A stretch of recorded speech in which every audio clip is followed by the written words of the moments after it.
This episode of Case Acquaint involves subject matter which may not be appropriate for all audiences. Listener discretion is advised.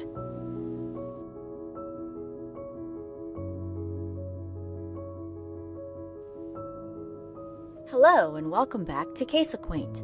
You have found episode 10.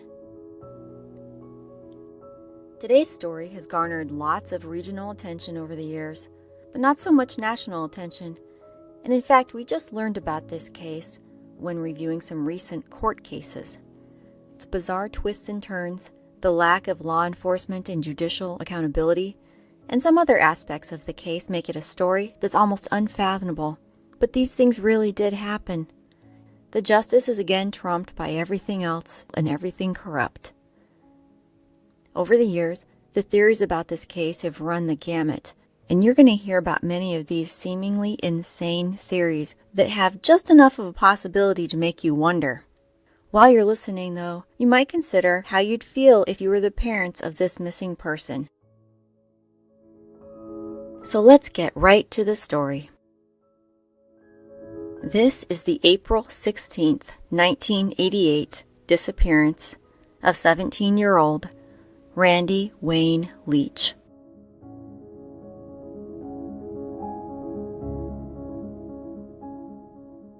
Harold and Alberta Leach lived what most would consider a normal life and had every expectation that this would not change. Their only child, Randy, was about to graduate high school, and because he was a good student with bright prospects, the Leaches surprised Randy with some special gifts. First, they found and began the restoration of a vintage Mustang just for Randy. Secondly, they gave Randy a brand new riding lawnmower so he could use it to make money over the coming summer in and around their rural area of Leavenworth County, Kansas. Randy, by all accounts a responsible and good-natured young man, immediately put the mower to good use while his Mustang was still in the shop being worked on. April 15th, 1988 was a normal day.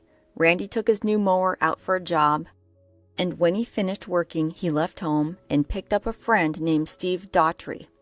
We'll have a little more about Steve later. The two friends drove around town for a while, according to Steve, and Randy brought Steve over to the mechanic's shop to check out any progress being made on his Mustang, during which time Steve and the mechanic drank some beer, but Randy didn't drink any. And after driving around a little more, Randy dropped Steve back off at his house in the small farming town of Linwood at 9:30 p.m. That's what Steve says. Randy's next stop was reportedly to put gas in his parents' car.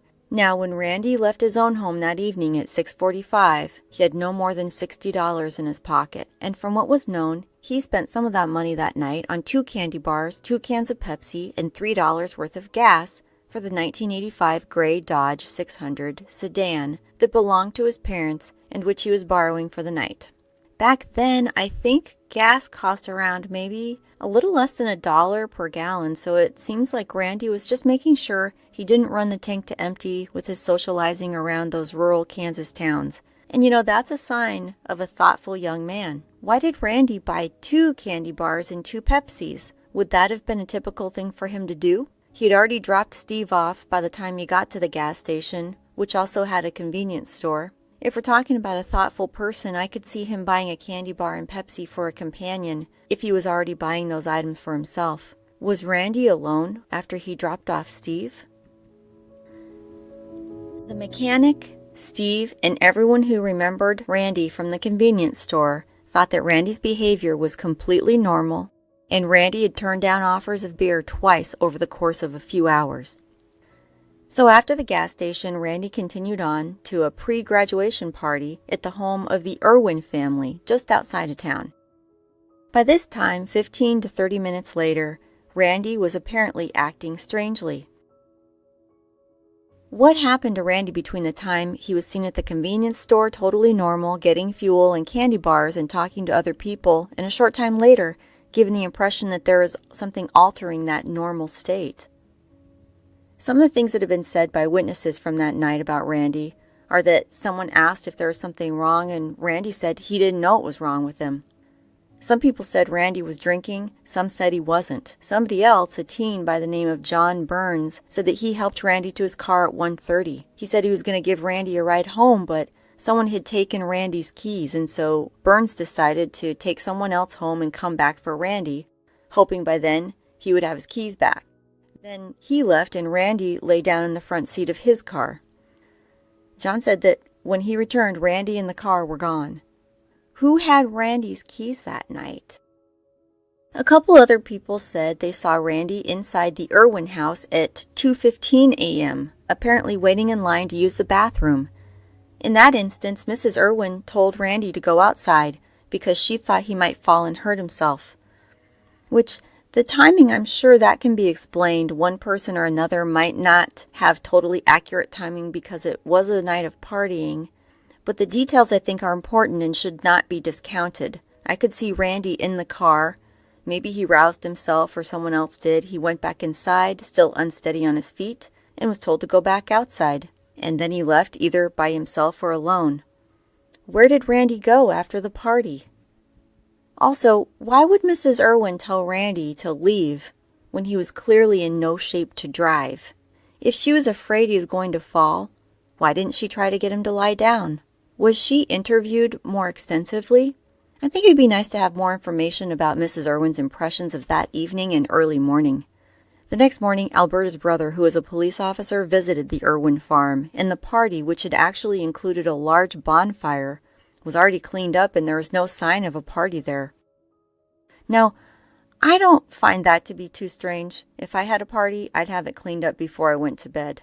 But these people were reportedly selling alcohol to minors. There were students there getting ready to graduate, their classmates, their friends, their siblings, people from out of town, and there were people there of all ages and from a lot of different areas.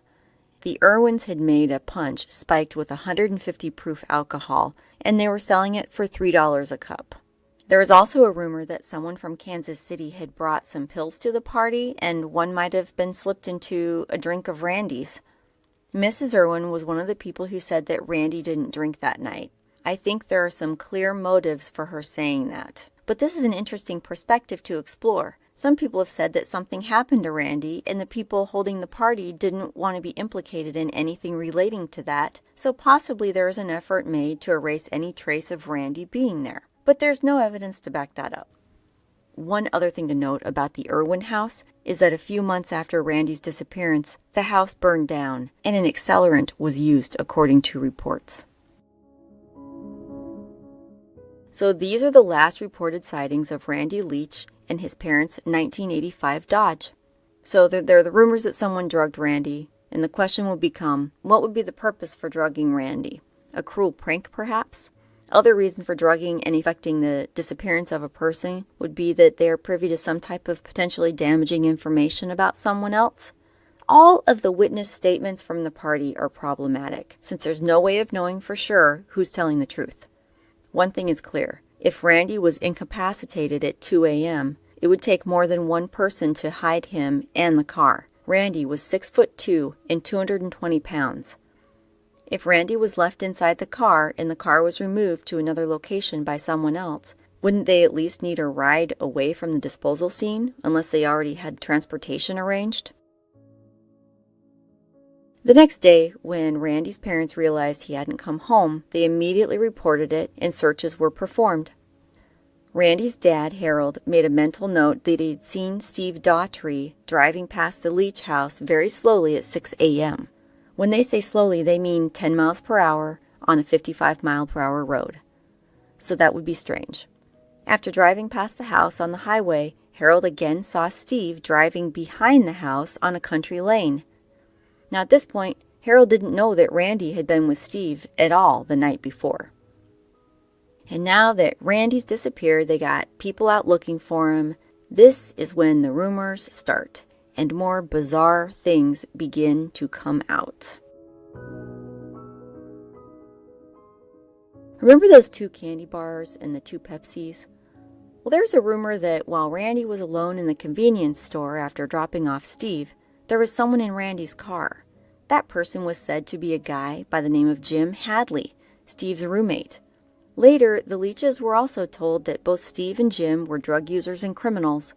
The Leaches believed that Hadley was never interviewed by police despite an obvious lie he told the Leaches when he said he never even met Steve.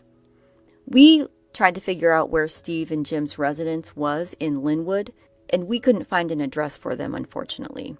But we did find a pretty good map of some of the other locations in this story, and we'll post a link on our website if you're interested in checking that out, caseacquaint.com.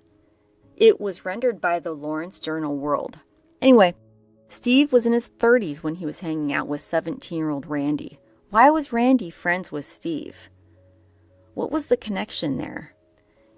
In 1989, Steve told police that while he was taking a stroll along the banks of the Kansas River, he found a severed foot inside a tennis shoe. This sparked another search, but no other body parts were found, and the foot was found to not belong to Randy. We told you before that in this small town, the rumor mill ran wild.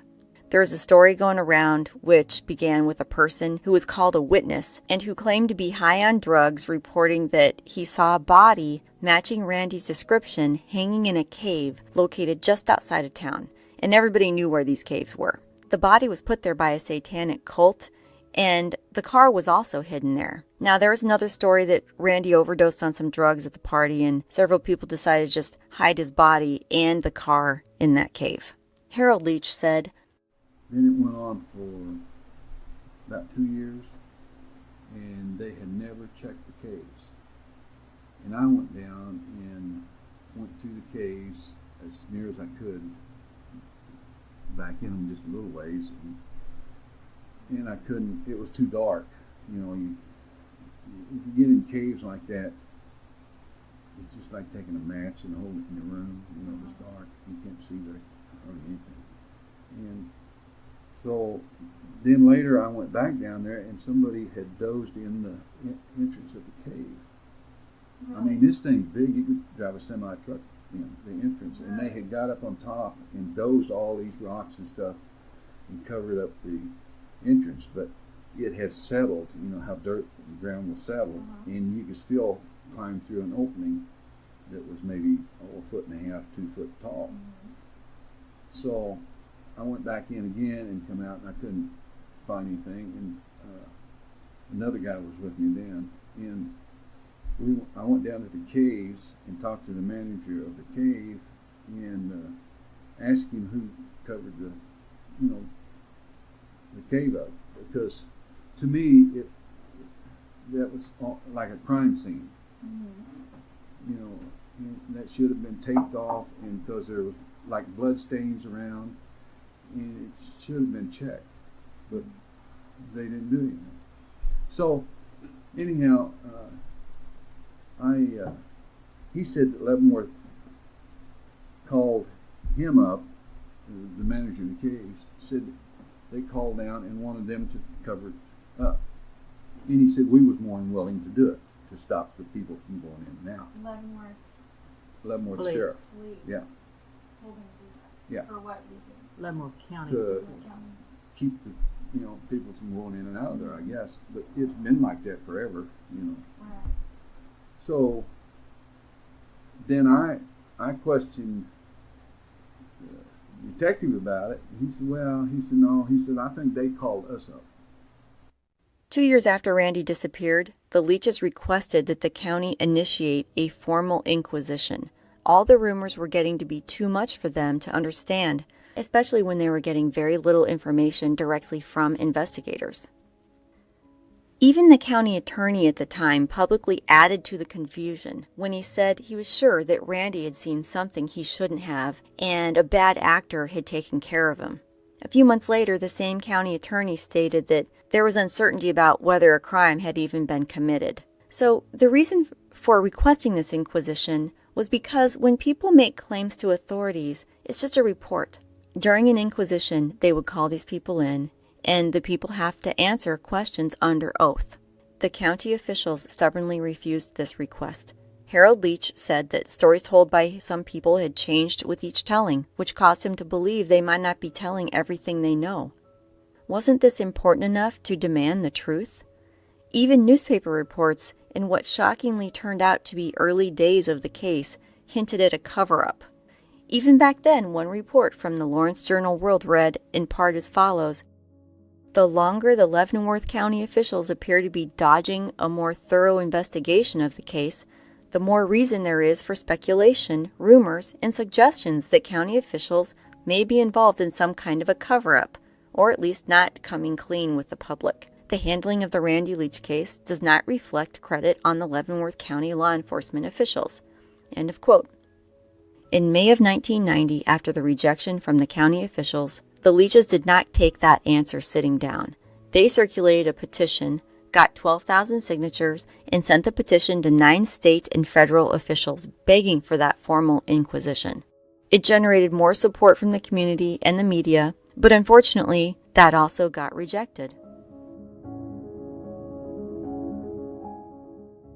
In 1991, the governor of Kansas issued an executive order stating that the KBI, which means Kansas Bureau of Investigation, and other law enforcement agencies believed that, quote, a crime may have been perpetrated in the Leach case, unquote. The order included a $5,000 reward. At some point, documents from the case were mailed to the Leaches by someone they believe was a sympathetic law enforcement officer. So Randy's parents were desperate for whatever information they could get, and they're eager to publicize the case as well. But the problem is, some people sense desperation, and they try to use it for some self-serving or even just an egotistical reason. It even will bring out the brazen, crazy people who regularly plague families involved in these types of cases. And to us, this case is a great example of that phenomenon. The Leaches have been approached by more psychics than they can count, and I'm sure you can imagine what types of tales these so-called psychics are spinning. Another person injected himself into the case by claiming to be an investigative journalist for the TV show Unsolved Mysteries. This guy, who went by the names Terry Martin and Lee Harper, put forth some of the most far-fetched theories. If he hadn't caused so much trouble for the Leaches, I don't think we would have even mentioned him in this program today. But because of the disruption he caused, we're going to address it. Martin began working with a Leavenworth County Sheriff's Office investigator named Don Weston.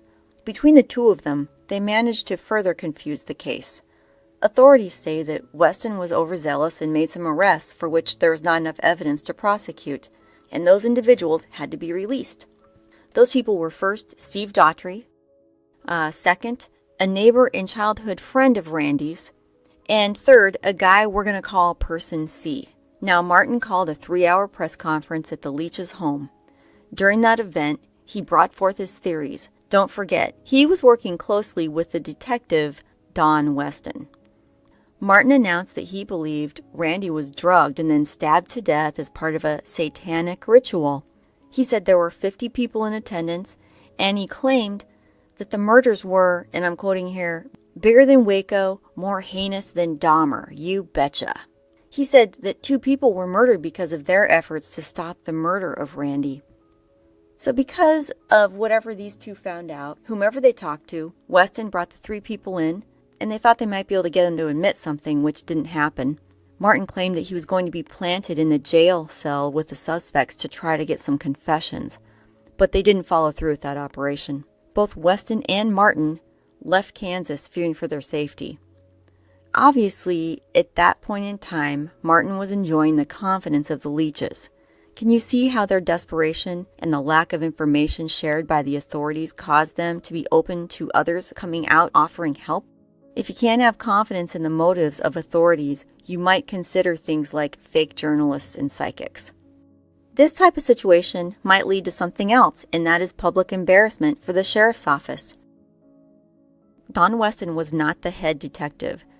Don was only supposed to be looking at the case, yet Don was able to totally take over the case and make arrests. If the sheriff's office had any sense, at least, they would be embarrassed. But that's okay, we're all human, we all make mistakes because humans aren't perfect. And Weston was at least trying to close the case and was going after the people she thought were responsible, right? It might not have been the right time, might not have been the right people, but it was a mistake. So fine, admit the mistake and do better. Well, what this did was it alienated Randy's parents from the investigation even more. The shameful thing is that Harold and Alberta didn't ask for Martin to come knocking at their door, messing up the investigation, but due in part to his antics, they continue to suffer. Unsolved Mysteries, who actually had been interested in doing a segment on Randy's disappearance, decided in 1993 not to cover the story. About the satanic rituals. It wasn't made up by this Martin character. There were some people who actually reported to the police that there was a satanic cult in attendance at the party that night, and they named names. They implicated 3 teenagers who'd been at the party and who went to school with Randy. I'm going to call them Person A, Person B, and Person C, because we don't need to mention their names here. The 3 lived under a cloud of suspicion for years because of the report given to police by a person whose family member was a classmate of Randy's and who attended the party. The report is now accessible publicly online due to leaks from the sheriff's department. The sheriff's department interviewed the 3 young men and asked for permission to search the car of Person A. Inside the car, they found a Dungeons and Dragons book, the Satanic Bible, and 2 large knives. They confiscated these items and placed all 3 boys under surveillance and hassled them on a regular basis. Now, Person B, who had moved to Lawrence, Kansas, was startled one day in 1993 to be confronted at his home by Harold Leach and none other than Terry Martin. Martin brought up Person B being in a satanic cult and murdering Randy, and at that point, Person B asked them both to leave. Not long after that incident, a cousin of Randy's showed up at Person B's house and pulled a gun on him. The police were called, but Person B did not pursue charges against the cousin.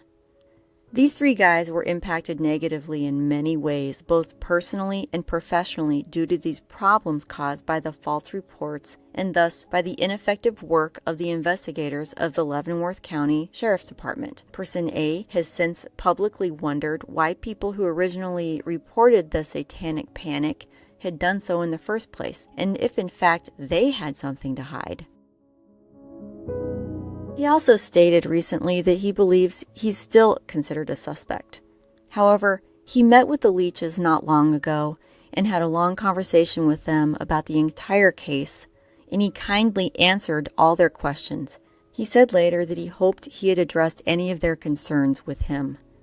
He was finally able to get his property back, and he found out that the 2 knives had tested negative for blood residue within 2 months of the confiscation back in 1988. Just to close the book on Person A, he did not have to do any of this stuff, but he did. He showed true compassion for the couple who have been through so much and for whom no justice is in sight. Now, Person C was the only one of the 3 who was arrested, and he continues to live in the Linwood area.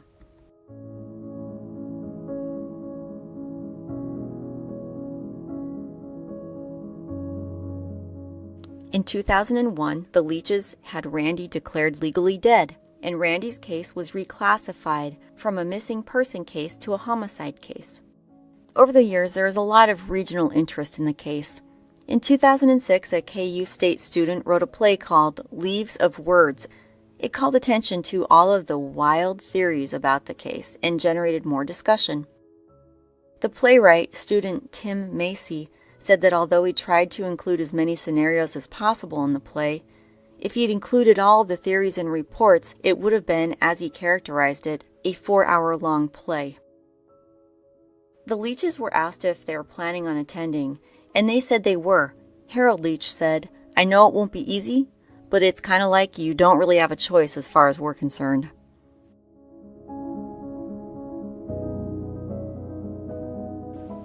The Leaches spent many years not hearing anything from police. In 2008, a reporter wanted to talk to him about the experience over the last 20 years. "It's been 20 years and we've made it together through this, but you can't move on," Harold said as he looked at his wife. "We just exist," she said, nodding. And then Harold spoke again. "My worst nightmare is something will happen to me and Alberta will have to. She'll have to go through it on her own." That was in 2008.